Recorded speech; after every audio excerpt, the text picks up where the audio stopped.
सीखना है तो सीख ले आके भारत के इन बच्चों से, क्योंकि हमारा पड़ोसी मुल्क भी है, साथ में आजादी मिली थी, पर वो लोग अपने बच्चों को क्या सिखाते हैं? आतंकवाद सिखाते हैं, दहशतगर्दी सिखाते हैं। लेकिन नहीं, हमारा भारत जिस तेजी से आगे बढ़ रहा है, हर क्षेत्र में आगे बढ़ रहा है, उसका कारण यही है कि हमारी जो सभ्यता है, जो हमारी संस्कृति है, वो हमारे देश के बच्चों में कूट कूट के भरी जा रही है। और हर व्यक्ति के मन में, हर व्यक्ति के दिल में अपने देश के लिए कुछ करने का जज्बा है, चाहे वो किसी क्षेत्र में कार्यरत हो, कोई राजनेता हो, कोई शिक्षक हो, कोई व्यापारी हो, कोई कलाकार हो, कोई हीरो हो। हर किसी को अपने अपने क्षेत्र में काम करते हुए सबके सीने में अगर कोई बसता है तो भारत माता बसती है। और अपने भारत माता के लिए, भारत माता की सेवा के लिए हमेशा तत्पर रहते हैं। इसलिए हमने तो अपना नाम ही निरहुआ हिंदुस्तानी रख लिया। हम कहिला कुल झमेलवा खत्म हो जाए, कुल झमेला खत्म होगा का सबसे आसान तरीका जो हम और अध्यक्ष जी जब रथ पर घूमल जा गावे गावे तो अध्यक्ष जी से हमारी यह चर्चा होगा और कहा कि हाँ हो तो बड़ा सही इलाज बा यार, अगर सब केहू हिंदुस्तानी हो जाए, लिखा लगा जैसे तू लिखा निरहुआ हिंदुस्तानी, वैसा हूँ इहो लिखा लगा संतोष हिंदुस्तानी, इहो लिखा लगा भैया हमार जयनाथ हिंदुस्तानी, तो कुल झगड़वा खत्म ना। फिर दिक्कत कहाँ रही? कोनो दिक्कत हुई?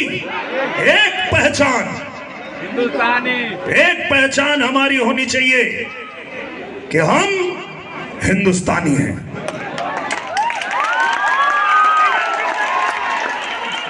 और अपने हिंदुस्तान की तरक्की के लिए, अपने हिंदुस्तान को मजबूत बनाने के लिए, अपने हिंदुस्तान के एक एक भाई बहन को मजबूत करने के लिए अपना पूरा जीवन लगा देंगे। ये भाव जब हर हिंदुस्तानी में होगा तो जिस तेजी से हमारा देश आगे बढ़ रहा है वो दिन दूर नहीं है जब पूरे विश्व में सबसे ताकतवर देश और विकसित देश हमारा भारत बन जाएगा। मैं यहां अपने भाई बहनों को एक बात जरूर बताना चाहूंगा कि ये जो बात हम लोग करते हैं विकसित राष्ट्र बनाने का, ये है क्या? ये विकसित राष्ट्र, विकसित देश की जो बात होती है, ये है क्या?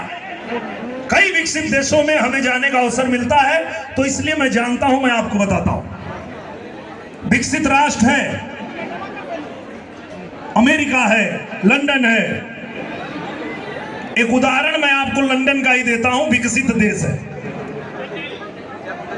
वहां एक गाड़ी चलाने वाले की भी तनख्वाह कितनी होगी बताइए, अंदाजा बताइए आप। जवन एक आदमी वहां गाड़ी भी चलावाला ना, कितना होला बताओ बहनी? 2 लाख। देखा उनके पता।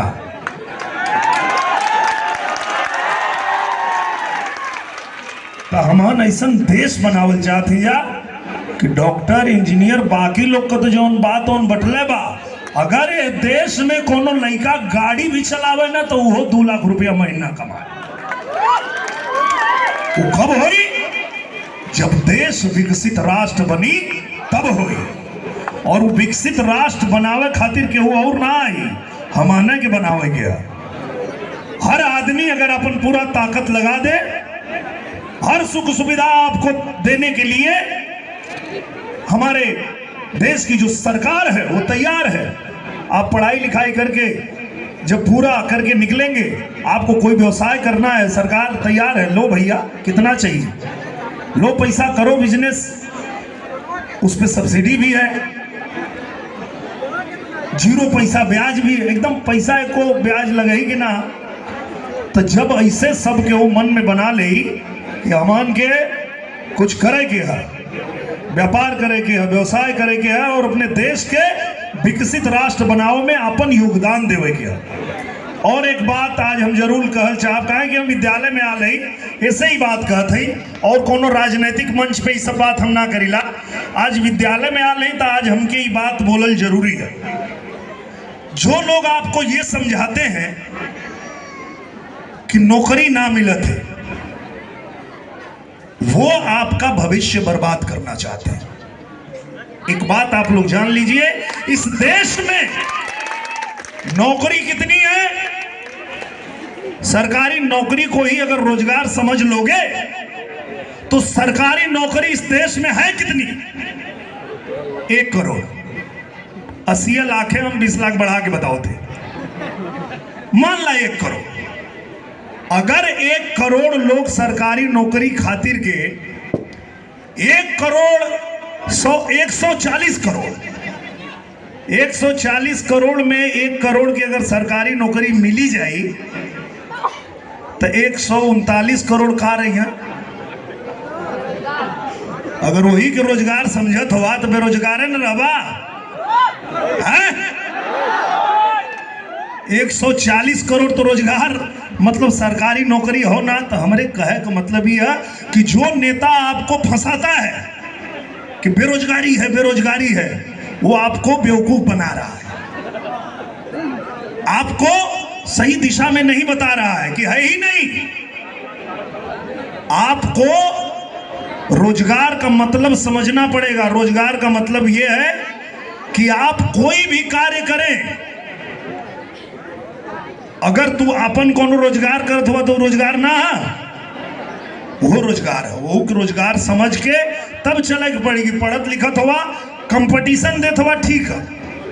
कंपटीशन में 140 करोड़ लोगों से कंपटीशन में तू अगर आगे निकल जा तो ठीक है, लेकिन ना अगर निकलत हुआ तो ही मत सोचा कि तोके अब कपार पर हाथ धके बैठ जाएगा ना, तोके फिर निरहुआ बन जाएगा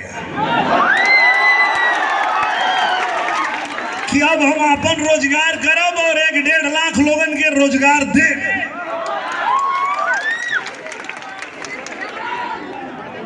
हर साल कम से कम 8 से 10 फिल्म ही आजमगढ़ में हम बनाईला, में लाखों लोग का रोजगार चलेला। थिएटर से लेके काम करे वाला कलाकार से लेके, स्टूडियो में काम करे वाला से लेके, सिनेमा हॉल के बाहर पान बेचे वाला से लेके और टिकट बेचे वाला से लेके सबका रोजगार चलेला कि ना? अरे यार, तो छाती ठोक के कहा कि हम रोजगार दे, खाली लेब लेब के चक्कर में ना रहे। सब खाली है कहीं लेब लेब तो देव दे ही के। इसीलिए दिनकर जी ने कहा, सिमटी बाहों को खोल गरुड़, उड़ने का जब ये अंदाज बदल, जो हक तेरा है छीन उसे, भिखमंगों की आवाज बदल। इस देश को हमें अगर विश्व गुरु बनाना है, विकसित राष्ट्र बनाना है, तो हमें खड़ा होना पड़ेगा, अपनी ताकत दिखाना पड़ेगा कि हम करेंगे रोजगार पैदा। मैं एक उदाहरण देता हूं आजमगढ़ का ही। आजमगढ़ में एक मेरा भाई अमेरिका में नौकरी कर रहा था, 60, 70, 80 लाख रुपए का उसका साल का पैकेज था, लेकिन वो लड़का वो नौकरी छोड़ के आया इसी आजमगढ़ के उसर में। सरकार के योजना में वो जो 5-6 कलर का फूल होला अध्यक्ष जी, उसरा में होकर खेती चालू कर देना और 1.5 से 2 लाख रुपया वो यही कमा रहा है हर महीने, और 12 से 15 लोगों को रोजगार दे दिया वो उसी गांव में। जो कोरोना काल में छोड़ के आए थे मुंबई दिल्ली से आजमगढ़, अब वो मुंबई जाने के लिए नहीं तैयार है कि छोड़ा मर्दवा, जब गाँव में मिला था तो क्या जरूरत है बाहर गए।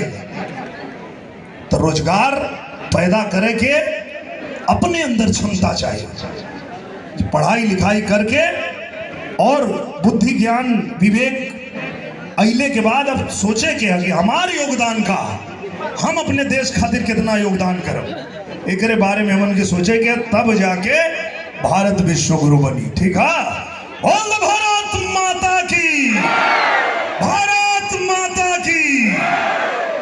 ठीक है, हाँ।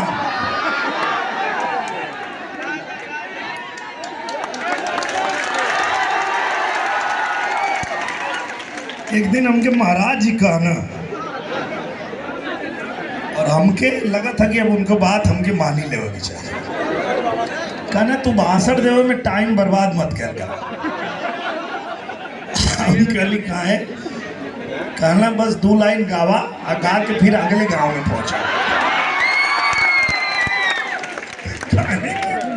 सबके गनवा सुने गया तो बिना मतलब 15-20 मिनट एकदम जोर